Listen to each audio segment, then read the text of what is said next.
रानीगंज बिजली विभाग की तरफ से जिन लोगों के बिजली के बिल बाकी है उनके खिलाफ अभियान चलाया जा रहा है। उनके बिजली का कनेक्शन काटने का अभियान चल रहा है। आज ऐसे ही एक अभियान में रानीगंज बिजली विभाग के स्टेशन मैनेजर हीरक ब्रह्मचारी, सेकंड इंचार्ज दीपांकर चौधरी और एसईएम अमित शाह आज रानीगंज के रोनाई इलाके में पहुंचे। घटना के बारे में जानकारी देते हुए हीरक ब्रह्मचारी ने बताया कि आज जब वह बिजली का बिल बकाया रहने के कारण बिजली काटने के लिए रोनाई उत्तरपाड़ा पहुंचे तो घर के मालिक द्वारा उन्हें बताया गया कि वह बिजली का बिल जमा कर देंगे और बिजली न काटी जाए। इसके बाद वह अपने अधिकारियों को साथ लेकर तकरीबन आधे घंटे तक घर के बाहर इंतजार करते रहे, लेकिन जब कोई पैसे लेकर नहीं आया तो वह बिजली काटने की प्रक्रिया को शुरू करने लगे।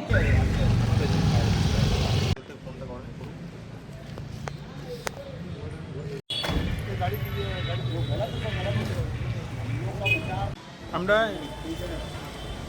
যাদের বিল বাকি আছে আমরা ডিসকানেকশন জন্য গেছিলাম। যাদের বাকি আছে তাদেরকে আমরা ফোনে আগের থেকে বলা হয়েছে, ফোন করে যে আপনার বিল বাকি আছে, বিল পেমেন্ট করুন। আবার কদিন আগেও বলে দেওয়া আছে বিলটা বাকি আছে, বিলটা পেমেন্ট করুন। তারপরে তারা বিল পেমেন্ট করেনি, তখন আমরা যাই ডিসকানেকশন করতে। বললো ঠিক আছে বিলটা পেমেন্ট করে দিচ্ছি। আধ ঘন্টা দাঁড়িয়ে রইলাম, তারপরে বিলটা পেমেন্ট করলো না। দিয়ে তখন আমরা ডিসকানেকশন করে আমরা চলে আসি। তখন ওই বাড়িরই শিব খান, রোনাই উত্তর পূর্ব পাড়া আমাদেরকে আসে, অশ্রাব্যভাবে গালিগালাজ করে এবং একটা বড় বাঁশ নিয়ে একটা আমাদেরকে মারধর করে। আমরা আহত হই এবং আমরা সেখান থেকে বেরিয়ে আসি, পুলিশকে খবর দিই। কি আইনি কি ব্যবস্থা নিচ্ছেন এখন? আইনি তার এখানে এফআইআর হবে, যা নিয়ম ডিপার্টমেন্টে সেটাই হবে। স্যার কত নাগাদের ঘটনা এটা, সময় যদি একটু জানান। 2:40। স্যার আপনার নাম পরিচয়? আমরা হীরক ব্রহ্মচারী।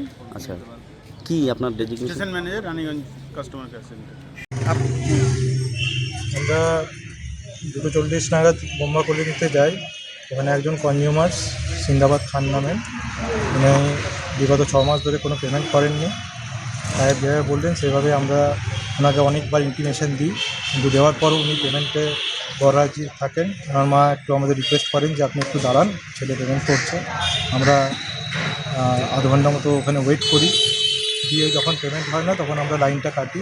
এটা আমরা শান্তিপূর্ণভাবেই বেরিয়ে আসছিলাম, এমন সময় উনি বাইক নিয়ে তেড়ে একজনকে আনলেন, জাভেদ শেখ নামে আরেকজনকে চাপিয়ে নিয়ে এলেন। এসে কিছু বলা পাওয়ার আগেই আমাদের কোনো সুযোগ না দিয়ে উনি একটা বিশাল বড় বাঁশ তুলে আমার পিসিএমকে মাথায় যখন মারে তখন আমি দেখি যে না, একে বাঁচাতে হবে। আমি যাই, সামফানকে তখন আমার হাতে মারে, তারপর ওর ঘাড়ে, আমার পিঠে, সাহেবকে এবং আমার যিনি এজেন্সি আছেন তাকেও মারে। এবং এটা পুরো অ্যাটেম্প টু মার্ডারের মতো আক্রমণ ছিল। মাথাতেই ওনার মেইন আক্রোশ ছিল, মাথাতেই মারা। আমরা খুব বুদ্ধিমানি করে হাত দিয়ে আমরা বাঁচাতে পেরেছি, নাহলে আমাদের কিন্তু আজকে হয়তো কোনো একটা খুব বাজে নিউজ হতো। যে এই যে ইলেকট্রিক বিল কাটতে গেলেন আপনারা নিরাপত্তাহীনতায় ভুগলেন, কীভাবে দেখছেন এটা? আমার চাকরি জীবনে এখনও এরকম ঘটনা ঘটেনি। আমরা প্রত্যেকটা কনজিউমারের কাছে সহযোগ বেশিরভাগই পাই এবং আমরাও করি। এটা আমাদের কাছে আনএক্সপেক্টেড ঘটনাই ছিল। ওনারও অনুরোধ আমরা রেখেছিলাম, কিন্তু উনি যে কেন এত উত্তপ্ত হয়ে মারতে গেলেন সেটা আমাদের কাছে এখনও বুঝতে পারছি না। ভয় আতঙ্ক কাজ করছে। হ্যাঁ, নিশ্চয়ই আতঙ্ক কাজ করছে, কারণ আমরা প্রশাসনিক সাহায্য ছাড়াই নিজেরাই করি এবং আমরা সমস্ত কিছু জানানোর পরও যদি কনজিউমার এত অ্যাগ্রেসিভ হয়ে যায় তাহলে আমরা সত্যিই কাজ করতে আমাদের খুবই অসুবিধা হবে। আমরা যদি সেকেন্ড ইনচার্জ, ফার্স্ট ইনচার্জই যদি আমরা আগমনের তাহলে আমাদের যারা লোয়ার স্টাফ আছেন বা যারা কন্ট্রাকচুয়াল আছেন তারা কীভাবে কাজ করবে? এটার একটা কঠোর শাস্তি চাই, যাতে এটা দৃষ্টান্তমূলক একটা হয়। কারণ আমাদের প্রায়ই আমরা দেখছি যে আমাদের বিদ্যুৎ দপ্তরের কর্মীদের ওপর যে কেউ এসে চড়াও হয়ে যাচ্ছে। আমরা এমন না যে আপনারা প্রথমেই বিদ্যুৎ বিল দিচ্ছেন, আগে 6 মাস ব্যবহার করছেন, তারপরে গিয়ে বিল পেমেন্ট করছেন, তারপরে যদি এইভাবে মারধর করা হয় তাহলে আমাদের কাজ করার পরিবেশ পুরোপুরি নষ্ট হয়ে যাচ্ছে। তো এখন আপনারা কমপ্লেন করছেন তো? হ্যাঁ, আমরা কতজনের নামে কমপ্লেন করছেন? আমরা যে দুজন ছিল করেছেন অ্যাকুইস্ট, তাদের নামেই করছি। কি নাম তাদের? একজনের নাম হচ্ছে সিন্দাবাদ খান, আরেকজন জাভেদ শেখ। বিলটা কার নামে ছিল? সিন্দাবাদ খান নামে। কত টাকা ছিল?